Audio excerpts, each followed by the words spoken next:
CVR data from the Black Hawk indicated that the portion of the transmission that stated "pass behind the" may not have been received by the Black Hawk crew. Transmission was stepped on by a 0.8-second mic key from the Black Hawk. This particular flight was a check ride for the pilot flying the Black Hawk.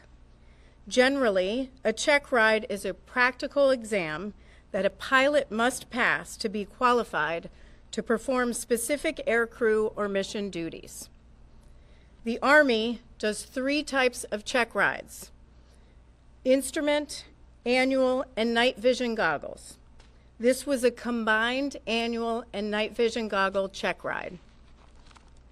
We believe the helicopter crew was likely wearing night vision goggles throughout the flight, given the nature of the flight. Additionally, had they been removed, the crew was required to have a discussion about going unaided. Let me repeat that. Had they been removed, the crew was required to have a discussion about going unaided. There is no evidence on the cockpit voice recorder or CVR of such a discussion.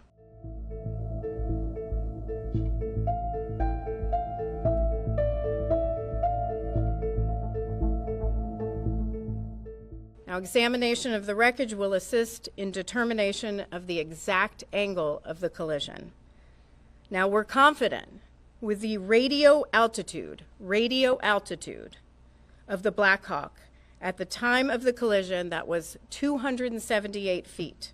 But I want to caution, that does not mean that's what the Black Hawk crew was seeing on the barometric altimeters in the cockpit. We are seeing conflicting information in the data, which is why we aren't releasing altitude for the Black Hawk's entire route. The team is going to do a visibility study.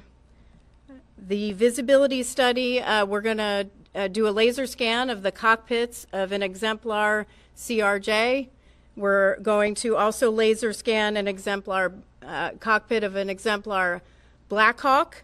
And we're going to take that information as well as information from examination of the wreckage, different seating positions, different heights, different eye positions, also taking into account night vision goggles.